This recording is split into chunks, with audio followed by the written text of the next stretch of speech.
The Celtics are balling. They're sitting on 9 straight wins and handing out buckets to everyone, scoring at a historic pace and playing the most connected version of basketball that we've seen from this core. The defense hasn't been spectacular, but that's turned a corner on this winning streak and is creeping back towards top 10 levels, which is a scary thought as we await the return of Rob Williams. As per usual on this channel, we'll look at some reasons for the success and dig into some X's and O's.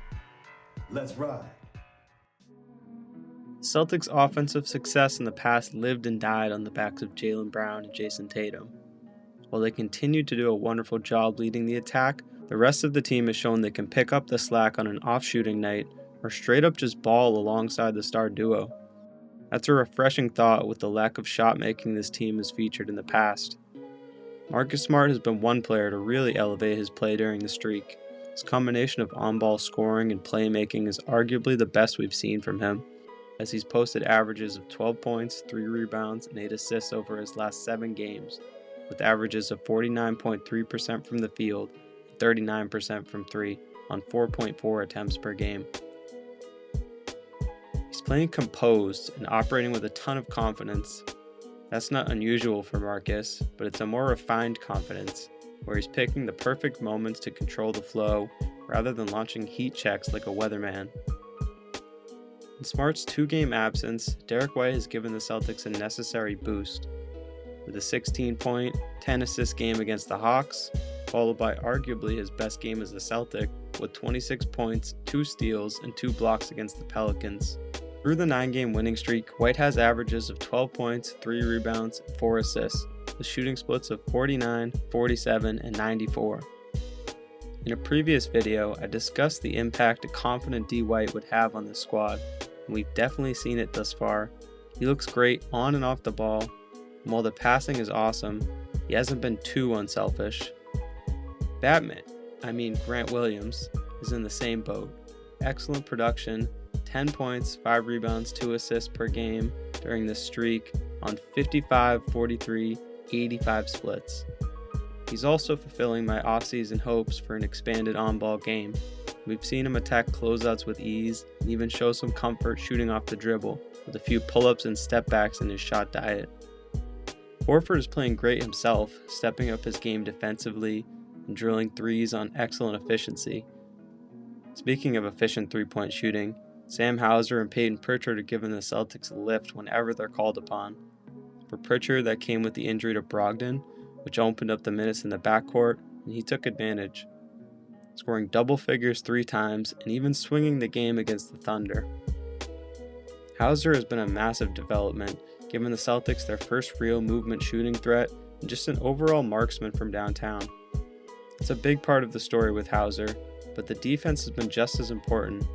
If you follow me on Twitter, I've long felt that he can be at least average on that end to get minutes, but at this point, it's been genuinely solid.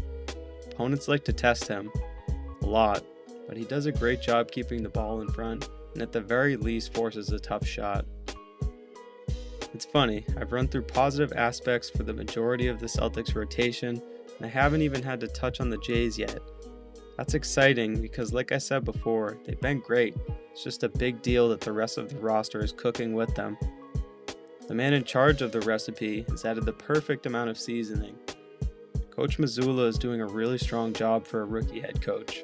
Granted, he walked into a borderline perfect roster and scenario, but the team is executing better than ever, and I give him credit for that.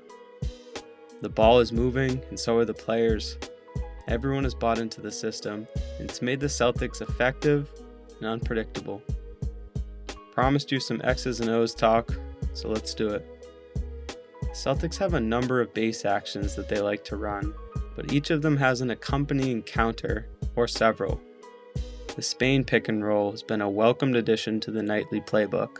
It consists of a basic pick and roll, followed by a back screen on the original screener's defender, and when run successfully in its generic form, it creates a significant driving lane for the ball handler.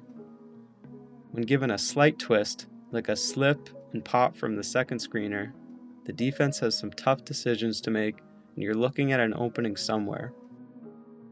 The cool part is that if the defense is expecting the action, The players have been well instructed on how to handle that.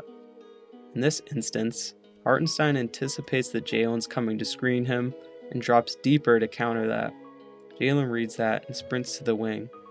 This gives Smart a large driving lane and forces Randall to help. JB sticks the open three. Same idea here, with the defense ready for it, so Jalen sets a ghost screen before running to the opposite wing. Randall switches onto Smart and Hartenstein onto Jalen. That gives Jalen a great look with Hartenstein focused on protecting the rim. The Ram screen is another series that the Celtics have a lot of success with. If you're not familiar, a Ram screen is a down screen used to free up the screener. It's produced some of my favorite unique looks so far. Here's a few. The first unlocks Tatum to screen for Smart, but instead of running a pick and roll, the ball is flipped to Grant and Tatum slips out for an easy layup. Quick and efficient. The next look has Tatum freeing up Grant to set a screen, except he sprints to set a pin down to get Jalen downhill. Notice Tatum and Horford on the opposite side, completely occupying the help defense. The last design is slick. Ram for Tatum. He sets a ghost screen and flies to the corner. Hauser screens for him and quickly slips out behind a big screen from Cornette.